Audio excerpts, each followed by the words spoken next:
हर महीने की जो शिवरात्रि आती है, मासिक शिवरात्रि जो आती है,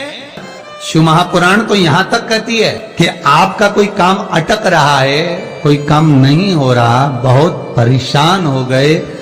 बहुत थक गए, उस काम के लिए सबके हाथ भी जोड़ लिए, सबके पास होकर आ गए और वो काम बढ़ ही नहीं रहा, तो निवेदन करते हैं मौका मिले एक बेलपत्र जिसकी डंडी का मुख जहां से पानी बहता है जलाधारी की हो, समझ में आ रहा है ना, जहां जलाधारी हो और जलाधारी में जहां पानी बह रहा हो, उस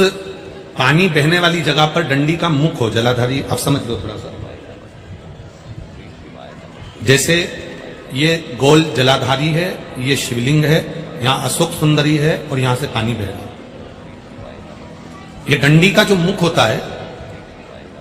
उस डंडी के मुख को अशोक सुंदरी वाली जगह पर नहीं, बिल्कुल जहां से पानी नीचे बहता है बस वहीं इस डंडी का मुख हो, पत्ती का मुख महादेव की हो, और एक बेलपत्री जिसकी डंडी आप जब शिव जी को समर्पित करें तो बीच वाली पत्ती का मुख आपकी ओर हो और डंडी का मुख पीछे की ओर, डंडी का मुख पीछे की ओर, पत्ती का मुख आपकी ओर। महाराज शिव महापुराण की कथा कहती है किसी भी 12 महीने में शिवरात्रि आती है, 12 महीने शिवरात्रि आती है,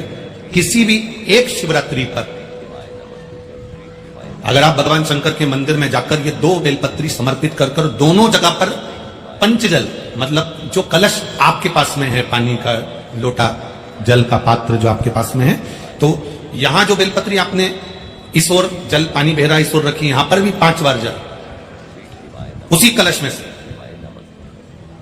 5 बार जल यहां पर, और उसी कलश में से 5 बार जल जो शिवलिंग पर आपने बेलपत्र संग रखी है समर्पित करिए वहां पर। ऐसे 5 बार इधर और 5 बार शिवलिंग पर जल समर्पित कर अपने जो दुख है, अपनी जो तकलीफ है, अपना जो कष्ट है, बहुत तकलीफें जो हमें आ रही है, जो तकलीफें हमें आ रही है, हम वो बाबा से कहकर, बाबा से प्रार्थना कर अगर वो जल दोनों जगह पर एक शिवरात्रि, 12 महीने शिवरात्रि आती है, किसी भी शिवरात्रि को हम जब जल समर्पित करें और बाबा से प्रार्थना करें तो ये निश्चित है एक शिवरात्रि पर करते हैं, अगली शिवरात्रि जब आती है तो बाबा आपके दुख को, आपके कष्ट को मिटा ही देता है, ये निश्चित। एक बेलपत्र शिवलिंग के ऊपर और एक बेलपत्र बाबा के जलाधारी के सामने, अशोक सुंदर वाली जगह पे नहीं, अशोक सुंदर वाली जगह तो बीच में रह गई, पर थोड़ा आखिरी कोना। मान लो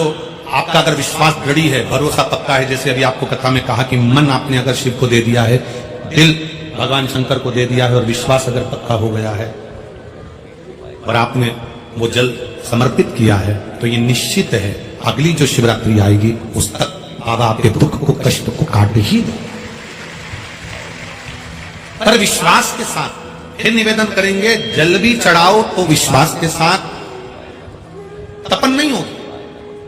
एक बेलपत्री जलाधारी जहां पानी बह रहा है वहां, एक बेलपत्री शिवलिंग के ऊपर, शिवलिंग के ऊपर भी बेलपत्री की पत्ती का मुख अपनी ओर और डंडी का मुख पीछे की ओर। किसी भी शिवरात्रि पर आप बाबा के आराधना में एक बेलपत्र समर्पित कर दे, और जरूरी नहीं कि बेलपत्र आपके पास में नहीं है तो आप बाबा की बेलपत्र धोकर बाबा को ही समर्पित करें। चंदन हाथ में लेकर केवल इस भाग को पकड़कर भी अगर आप देवाधिदेव महादेव को बेलपत्र समर्पित कर 3 तिथियों का स्मरण करिए जरा, ठीक है। पहला शिवरात्रि हर महीने आती है, प्रत्येक महीने शिवरात्रि आती है। दूसरा प्रदोष, ये हर महीने आता है।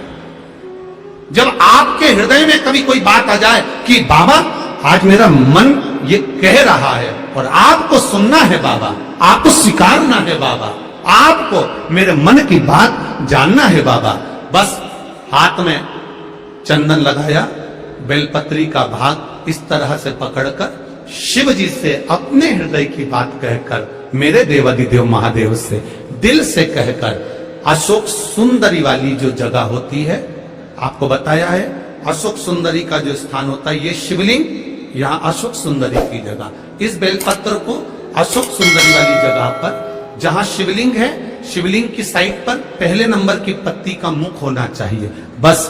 उसको रख दीजिए और उस पर थोड़ी देर हाथ रखकर अपने हृदय की बात मेरे महादेव को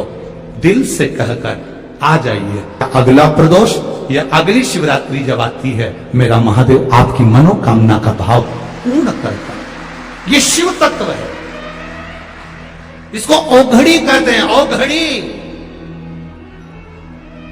वो हृदय चित्त को धारण करने वाला। श्री शिवाय नमस्तुभ्यम। गुरु जी के उपाय और जानने के लिए हमारे चैनल को सब्सक्राइब जरूर करें। धन्यवाद।